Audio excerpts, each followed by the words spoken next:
Ngicabanga ukuthi songabe kule nyanga kudlule ama-elections, and we've been having conversations around the importance of being inclusive as a society.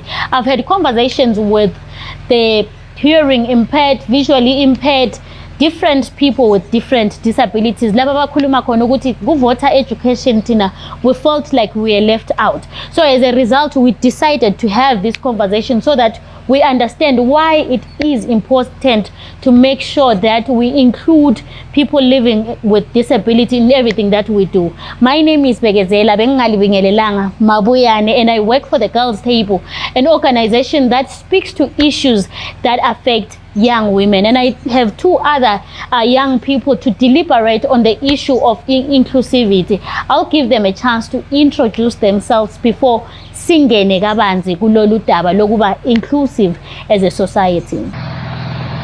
Bekezela Mguni, I'm reigning First Prince Mr. Albinism Zimbabwe 2022 from Albinism Dare to Dream Initiative. I'm good. I'm happy to be here.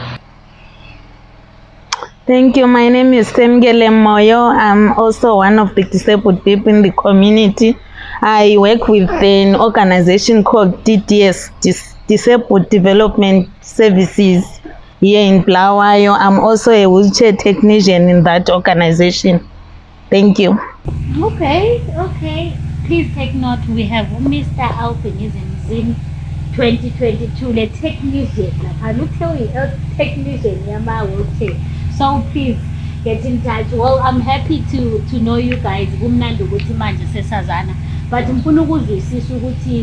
why is it important for people to be inclusive? Be it planning it, whatever you do, think of someone living with disability. Why? And please remember, this is not just about you, but you are representing the whole community. You are talking on behalf of someone who did not make it. So why you send the show which we are inclusive? You can go ahead. Okay. Kuqakathekile ukuthi make sure ukuthi we are inclusive as people, as a society, or as a country, because we have got different opinions. We have got abantu abafundileyo, abakhubazekileyo, whom we feel they need equal opportunities just like everyone else. Some of us bahambile ezikolo, but they are doing nothing in terms of barriers that ababamba ukuthi bengasa ukuthi bazi-express endlela eziningi. So kuqakathekile ukuthi society ibe tolerant, society inanzelele ukuthi within them bakhona abakhubazekileyo, of which bafuna labo ama-equal opportunities nama-equal chances wonke nje ngempilo jikelele. Thank you. Personally, I think it's very important ukuthi society ibe sensitive. I think it's very important ukwenzela ukuthi yona ibe sensitive towards abantu abakhubazekileyo. It's very important also ukuthi ibe kwazi the challenges that are faced with abantu abakhubazekileyo. Thirdly, it's very important ukwenzela ukuthi babe kwazi ukuthi ukukhubazeka kuchiyene. There are people abangaboniyo, there are people abangezwayo, ukwenzela ukuthi i-community bekwazi ukuthi ibayenhle njani. Recently sibekade sivota, bakhona abanye abakhubazekileyo, especially abangaboniyo, akade bengela bantu who can help them. Are there brailles akade banceda ukuthi labo bantu abangaboniyo bakwanise ukuthi babale. So there are many things i-society okumele izinanzelele. So it's very important ukwenzela ukuthi ibe kwazi njalo inanzelele, i-capture, ibe kwazi ukuthi ama-disability they are different, ahendlwa njani. So ngifuna ukuthi mina njengoba bengithatha ukuthi we've had a conversation with a young woman from the albinism community owayekhuluma ngokuthi when voting their expectations ukuze labo bafile ukuthi they are included. Wakhuluma something about ama-queues. Can you maybe elaborate on that? Ukuthi ake sithi sokuthiwa kule voting, standing in queues, how does it affect you guys? Okay, standing in long queues. One, sivote ngo-August, bekuchisa. ngicabanga zasuke endlini ngo-6 ngisithi amala ngigijime ngiyevota masinyane ngiphenduke ilanga ngakatshisi ngiqasa ukuvota maybe ngxenye around 12 bekungekho conducive for people with disabilities or with albinism to be specific because of ilanga liyas-affecta thina okudlula like anyone else ongamcabangela ophila emhlabeni. So giving to stand elangeni ilanga litshisa soyana lade kwakutshisa like ide kwakutshisa. So kwakumele i-community inanzelele isinikeze maybe the first preference to say loba ngaze ngifike late ngifike kudala usetheline but then sengifikile karesi. So kumele kunanzelele ukuthi at least ngifake phambili ngivote ngibuyele endlini ngiye kuba safe lami enjoy ilungelo lami lokuba ngumZimbabweni lo lokuvota. So kwakunecessary ungakala ukuthi i-community layo inanzelele ukuthi yebo kambi umphuzile ukufika ufike kudala kulami fine but sengifikile kathesi what's the way forward. Thank you so much. I'd want to find out even in terms of ekubhaleni amabala indlela abantu ababhala ngayo, is there any impact in terms of ifont ukuthi kulezinye izinto ongafika ubungaboni kumbe comment around that? Alright, in terms of ifont I think izek or aba organizer these elections kumele babe considerate ukuthi ifont yabo kumele at least ibe enlarge wenze the benefit wonke umuntu obonayo ongabonisisiyo ukhulumile lapha sisami ngebraille. I think it's high time as a country or as a community ukuthi siconsider sithi go along those lines ukuthi we introduce such initiatives whereby we have ibraille, right? There are issues of ukuthi ngifuna ukuvotela abantu i-privacy yami laphana kade sebengaso-observanga manje akubuya lo assistant kumele ngimtshele engincade ngafuna ukuthi ngimtshele ukuthi ngifuna ukuvotela abantu, right? But ngenxa yokuthi sengibuya lo munye umuntu omele azombhalela mina ngamboni totally, I think it's more of a barrier compara in terms of privacy yami leli lungelo lami futhi ivota yami ayisekho secret lapha. Omunye umuntu wake wathi in terms of helping the visually impaired ekuvoteni, what if ngibuya lo muntu ongavumelaniyo lo muntu engifuna ukumvotela sengafika decide ukuvotela a different person, meaning abe ngingachongo ukuthi ngiyamfuna because anilabo ufakazi ukuthi uvotele bani. We once had a conversation kwenye indawo Samkele where someone said the problem with the issue of inclusivity ukuthi thina whenever we talk about people with disability abantu think about umuntu ohamba nge-wheelchair. Even nxa sikhuluma ngokuthi ama-registration centers being friendly, uyeza umuntu esithi yes kulama steps sokube nzima ukuthi ngiyevota. What can you say around that? Personally, I can say since we are talking about inclusion, Tina was supposed to talk about disability as a whole, all types of disability. Yes, steps for physically disabled people. There are other things as affected by, but also there are people who are walking but abale disability, hearing impaired, lalaba abangaboniyo labo balama challenges anjalo. For example, as you are talking about elections, I've never seen a sign language chart in any of the places okuvotelwa khona.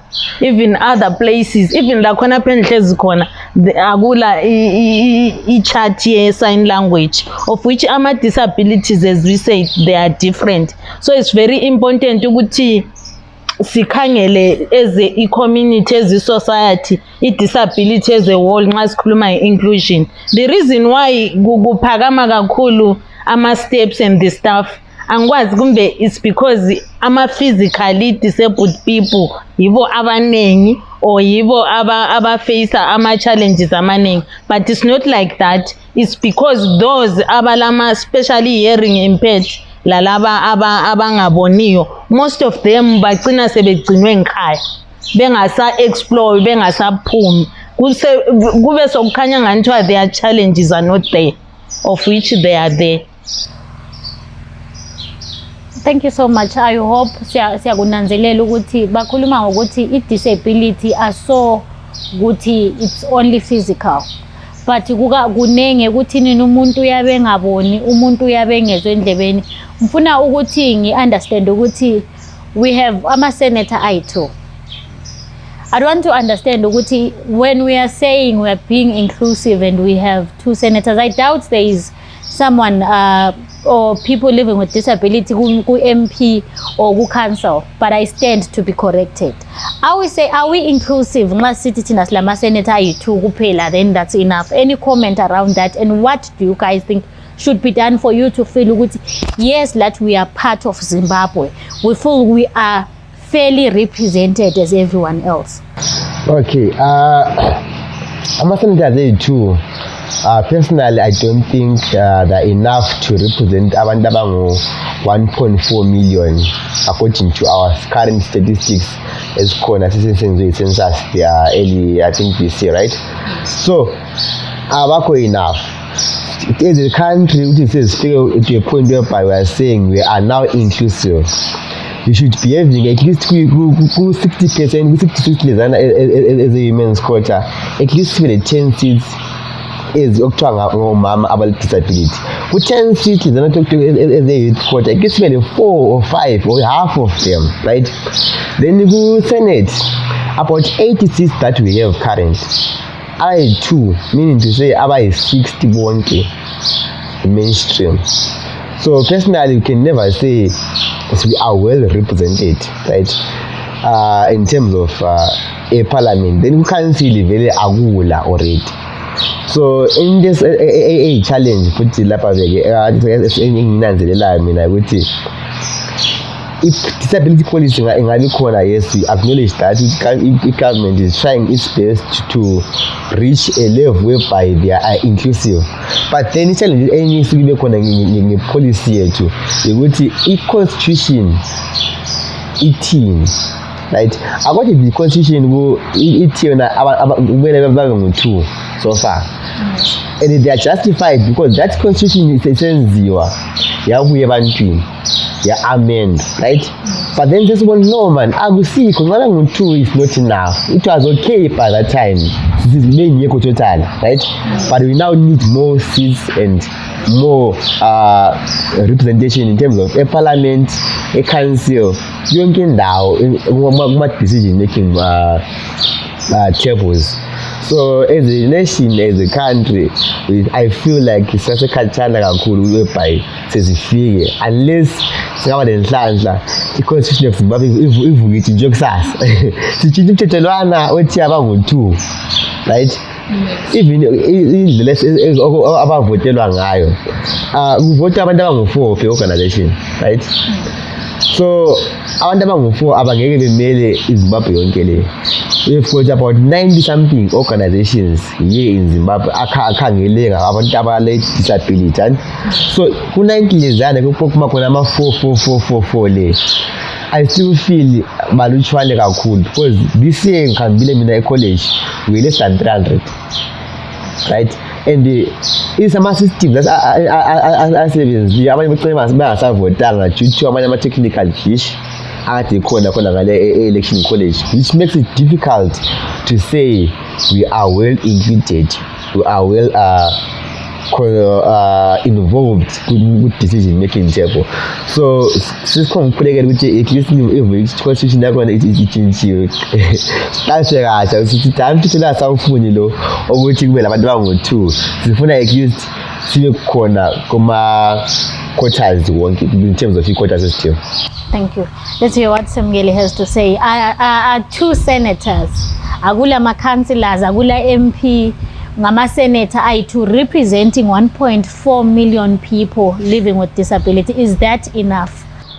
Okay, personally I think it's not enough because sesikhangela vele role of usenator. Ngiyacabanga ukuthi ukhangela ama-interest of abantu.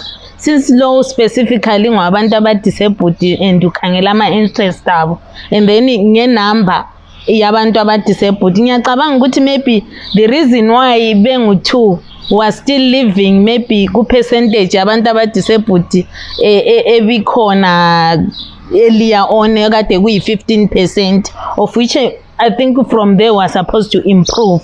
Maybe singezelele ukwenzela ukuthi le inclusion le esikhuluma ngayo ivele ibonakala. For example, we have talking about difference yabantu aba-disabled physically and stuff. So I think kuqakathekile ukuthi sibe lama-senators who are going to be different.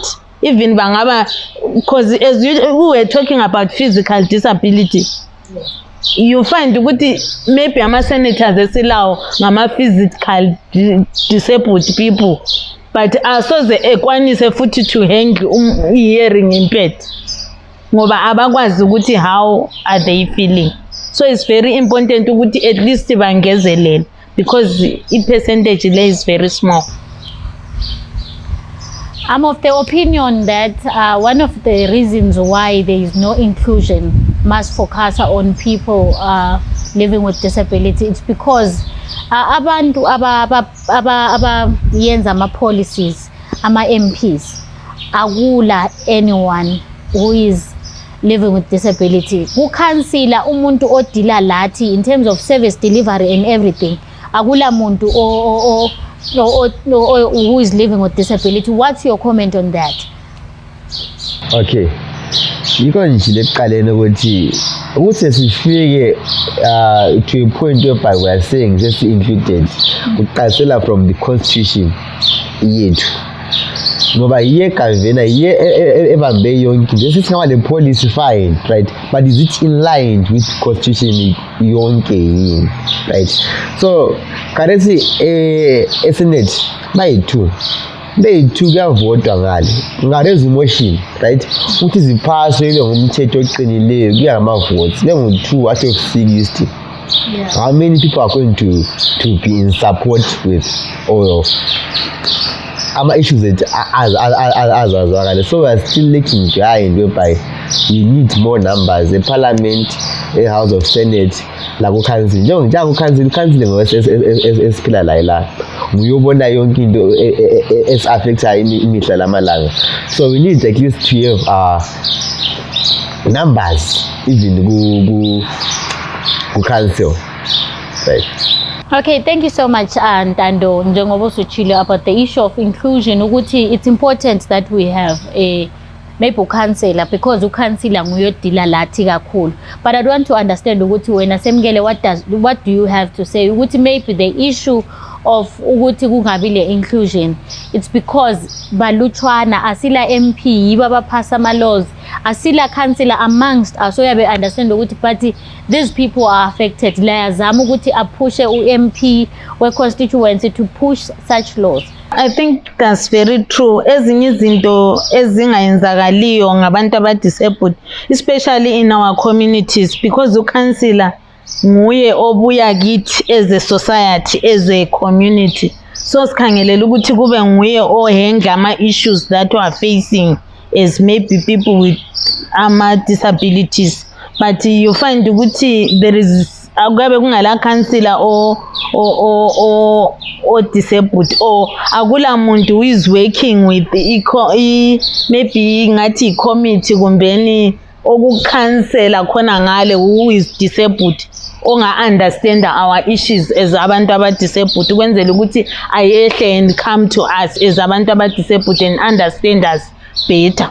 So I think that's the issue engayenza ukuthi inclusion yena leyo ingabi implemented, because akula bantu aba-disabled up there kuma-councillors lama-MPs who can understand our issues as disabled people kuma-societies esikuwo. I'm trying to raise a point yokuthi it's important to make sure ukuthi we are inclusive, not ukuthi ngoba sekulabo senator abayi-2 that's enough. Osenator abakho kuma-communities ethu ababone okwenzakalayo, and like what Ntando said ukuthi abantu abayi-2 bangaze ba-raise i-issue, they can be voted out kungazwakali i-issue yabo, and especially if people are not affected baye bengazwisisi ukuthi where do you come from.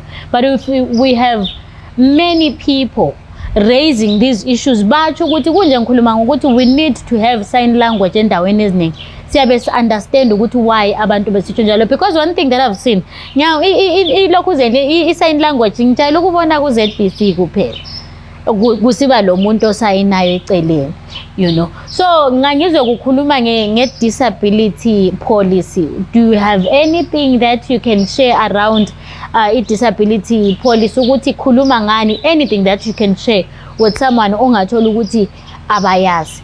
Over to you, Samkele.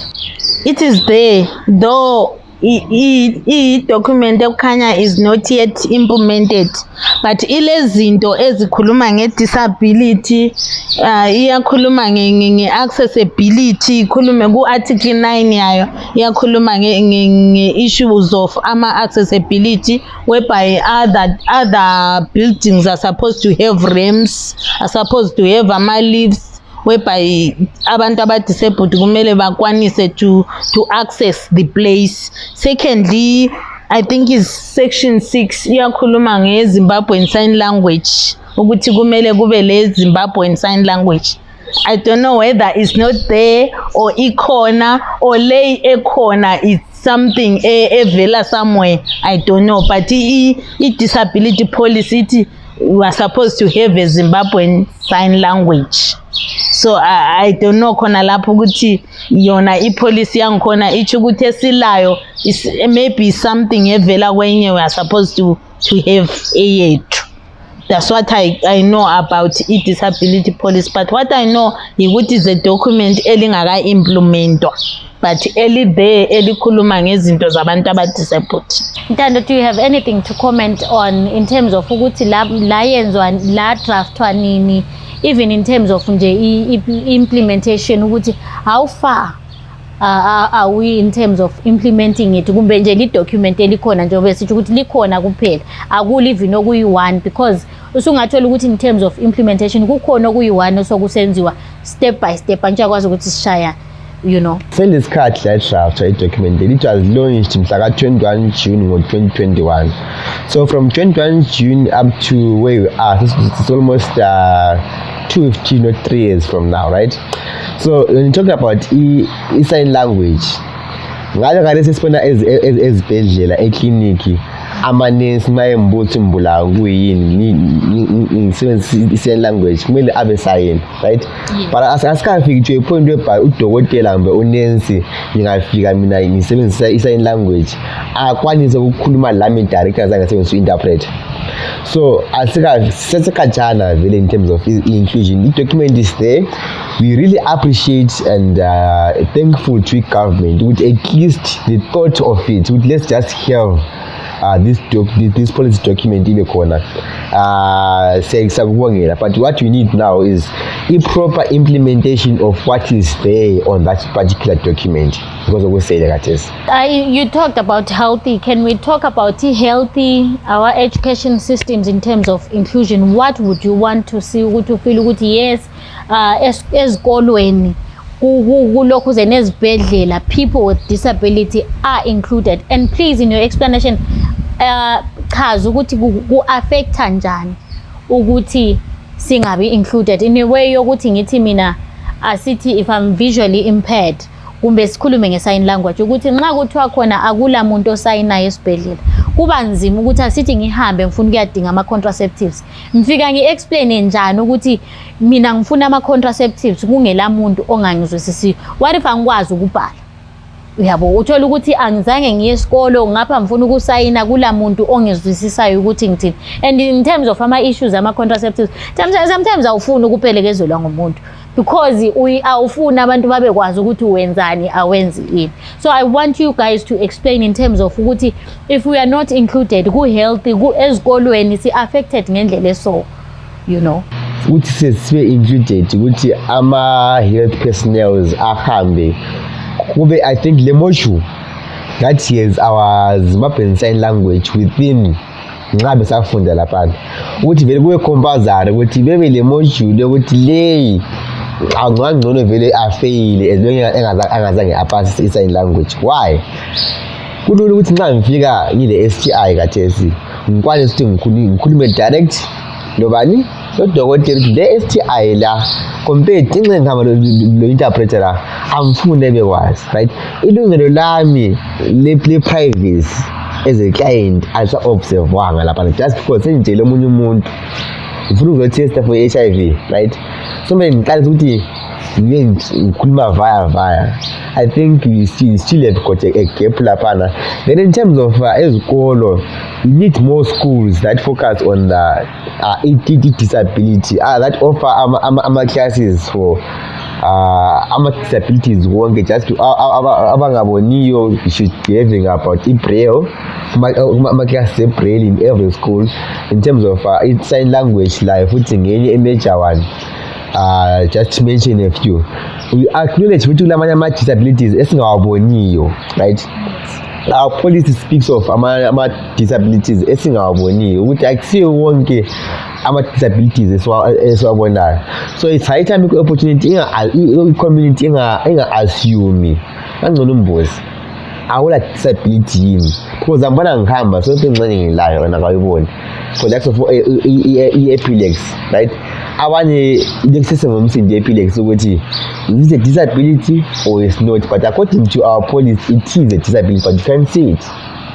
So ezikolo kuma health facilities, I think kumele kube compulsory ukuthi nxa besiya kuma trainings zabo lapana kube le module that involves whether uyafuna kumele kawufuni ukuthi uvele ufunde ama special needs atshiyeneyo as a service provider. Like indaba oyithintayo is very important because like la earlier on uke wakhuluma nge-physical disability ukuthi is iya-recognize more than other disabilities, of which in health facilities yi-issue ukuthi mina mangifika ngihamba nge-wheelchair bangi-assista more than ohambayo but engakhulumi engaboni, and because yena ufit enough. Recently kulo muntu ongakhulumiyo oke wadlula phansi by ngikhaya ethwele ikhadi lakhe asking me ukuthi lapha kubhalweni. I tried to explain to those people abangizwanga behambisa umntanakhe, uzamile uku-explain umkhuhlane wakhe, wazama ukuba explainela nge-sign language, of which clinic yonke akula muntu akula nurse or understand i-sign language. You see ukuthi how dangerous it is ukuthi even le medication e-wrong ungayinikwa. And so khona lokho kuya affecta kakhulu abantu aba-disabled. I think kumele, as he said, kumele ukuthi kuma-training facilities abantu kumbe ama-nurse aba-health wise bafundiswe sign language so that babe able ukuthi ba-communicate labantu who are not able to talk bona labo. And then ama-brails kumele bekhona ukwenzela ukuthi laba abangaboniyo bekwanise ukuwasebenzisa. I think that's all I can say. Talking about the issue of being inclusive, one of the reasons why we are having these conversations and why ngilibuze this question, we have one of our podcasters, YNZ podcast, saying there is someone who ahambe New Start Center esiya tester. Uthe hambe wa test. I'm not saying in New Start Center exactly, but ngithi indawo zokuya test. Anti silokuthi nxa sibiza isafa sithi safa konke isafa. That's what I'm saying. That's where it's coming from. I'm not saying in New Start Center ngokwayo, but ngumuntu owahamba esiya tester. Uthe efike waya tester visually hearing impaired. Uthe hambe waya tester bafaka ukuthi positive. I'm told umuntu lana wasuke ethabe ehambe etshela abantu ukuthi positive because they don't know what it meant. So that's why I'm talking about the issue of inclusivity, focusing on our tertiary institutions, focusing on ama health facilities. Ukuthi umuntu uyahamba engakwazi, misinterprete into ahambe ezikhuluma ebantwini kanti uyazilimaza. Anything you'd want to say to someone out there who thinks ukuthi they're okay ngokuthi bona bangacabangeli people living with disability? What's your message out there ukuthi, be it in terms of policies, be it in our communities, to make sure that as a community we also feel included? A community may understand ukuthi ukuba disabled akusi choice, right? Kakufikela at any time. So nanzelela ukuthi lawe ungaba umuntu anotawula ndaba ngelinye ilanga sokunguwe, what will you do? So let's take note to these things we don't apply for, right? Can't figure like anyone at any given point. So as well, right? Impilo living, it change. Be careful on what you do, what you say, and how you might because what life live impilo living. What would you say? I guess in namhlanje sokuthiwa kutshintshwa i-constitution, what would you wish for abantu living with disability ukuze lifeel ukuthi hayi si included in terms of parliament, councils, senate, ukuthi sifeel ukuthi, let's just say njengathi thina abantu abangomama sithi nxa kungaba le 50% of women in parliament siyabe sifila ukuthi lathi si included. So wena, what's your percentage? What is your wish ukuthi no mina uma kungaba labantu abaso I'd feel ukuthi lathi we are part of Zimbabwe, we are included, you know. Mama baphiwa 60 seats parliament, right? At least ku 60 seats lezana as a parliament, at least ngaba le 20 seats there enough ukuthi nxa motion raise parliament the one is to debate lawo kuzwakala, right? Like I said, with 10 seats they in court, at least like 4 ngoba lathi sibaningi ama-youth with disabilities similar weight. It's easier to influence people abanye to join you nxa lingathiwa libaninganyana than to be one with a million, right? And in terms of senate lakho futhi kunjalo futhi ku-80 seats leziyana, at least nxa singaba le 20 or 25 is something to start from, which constitutes influence change. And then in terms of how we select our disability senators, I think this thing of what our organizations are nominated abantu abangu-4 sebesifalela abanye phandle ngoba labanye vele abantu abangekho part of any organization njengathi abasemakhaya khona le kusikhobokhobo vele ongakwaziyo vele ukuthi kumele le organization emkhulumelayo emmelayo. I think nxa kungatshintshwa ukuthi wonke umuntu avotele usenator we-disability lapho akhona ukuthi ngisuke kusikhobokhobo ekhaya siya Harare e-college, right? Of which nxa sikhangele futhi i-selection criteria ekhona u-director of an organization uyozikhethelayo onominated Ntando hamba, right? Nxa ubeke emzoni lake so beke ilungelo lakhe ezimbabweni ukuvotela umuntu amfunayo alisananzelelekanga laphana, and yabe ngaseko included in terms of ukukhetha umuntu amfunayo. So i-constitution nayo ingavula itshintshile kusasa, ayitshintshi umthetho lo ukuthi kube ama-senators ayi-2, itshintshe futhi ukuthi lanxa sesibavotela akuvotwe just like what we do in terms of general harmonized elections. Let's hear what you have to say. Uqalisele ukuthi you are speaking to someone who is against inclusion, ongakuboni kuqhakathekile ukuthi abe inclusive in what they do.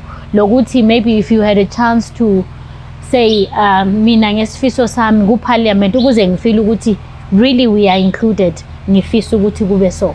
Okay, firstly, I think as i-society ngifuna ukubuyela ku-society ukuthi kumele ibe le positive mind futhi ibe kwazi ukuthi abantu bafanana, we are all abantu bakaNkulunkulu. Amen. Ngingathi sengibuyele eBhayibhelini ukuthi we are all created by the image of God, and asikho ukuthi those people who are not disabled they are created by image eyinye, then thina aba-disabled were created ngenye image. So what I can say ukuthi abantu kumele bebe le mind leyana ukuthi bebe kwazi ukuthi sonke si-creatwe nge-image kaNkulunkulu, sonke singabantu siyafanana. Okokuqala ukuthi sonke singabantu futhi abafananayo, and uNkulunkulu wadala izulu lomhlaba, created izulu lomhlaba. Then kuJohn 3:16 ebese sithi wawuthanda umhlaba kangaka, wathanda abantu kangaka, wathanda everyone. So sonke singabantu, so umuntu wonke ku society angaba le mind yokuthi whether disabled whether akakho disabled lo ngumuntu kaNkulunkulu ofana lami. I think we are going to hang each other well kuma communities, ku society. Singaba le mind enjalo. What is your wish? Okungathi nxa kungabasombe nabeke nyabe senkwazi ukuthi this is an inclusive society. In short, ngathi if abantu aba-disabled can be found in all structures, ku-parliament ngale, in all structures, nge-percentage yethu kumbe nge-number yethu esiyikhulumileyo, I think 20 to 25 will be better. Because baza understand that they know better what abantu aba-disabled are facing. So bazakwanisa to represent abantu aba-disabled. If nxa kuma-structures bangaba khona abantu aba-disabled, than ukuthi kube yi-silent bebe ngekho. I-representative yethu iyabe ingekho nxa sokunjalo. Thank you so much. If there's one thing that I picked up, ukuthi uSamkele uthe uzela ngeBhayibheli uSamkele, guys. Into ayikhulumile ukuthi we should be cognizant of the fact that ama-disability ahlukene. Singakhangeli physically kuphela. Maningi ama-disability akhona. So nxa udila labantu ubakwazi ukuthi kulobani ohlukumezwa yilokho, kulobani ohlukunyezwa yilokho. And another thing that I picked up ukuthi uNtando uthe we do not choose ukuthi kuthiwe ngile disability. And anything can happen kusasa lawe uvuke ule disability. So whatever that you do, obakwazi ukuthi impilo livire. In our work, let's make sure that we are inclusive. Uthe khona uNkulunkulu wasidala ngokufana, umkhangele umbone njengomuntu ofana nalawe, and in everything that you do be considerate. Until next time, I hope we learned something, and from today going forward sizakubona kuqhakathekile ukuthi ucabangele the next person ukuthi angabe affectwa yilokho. What should I do to make them feel comfortable, to make them feel comfortable lapha bakhona bangafili as if they are being discriminated. Bakhulume nge-constitution. I hope someone is going to listen to this until the end, but understand ukuthi what is their definition of an inclusive society. Sikubone lathi kuqhakathekile ukuthi sithi make sure that you are inclusive. From the girls table and me, your host Bekezela Mguni, and these two beautiful people, okay, handsome, bagcina bentayile ukuthi beautiful. Sifundile something. Thank you so much, guys, for coming. I know you had other things, but you are here with me. Ngiyabonga kakhulu. Thank you. Until next time, and don't forget to follow us on our social media pages where you can learn about the work that we do as the Girls Table. Ku Twitter, it's table_girls. Ku Facebook, it's the Girls Table. Ku Instagram, it's the.girls table. Sikhona logo YouTube where you can see all of this, the work that we do, trying by all means to make sure that we are an inclusive society. Until next time, bye.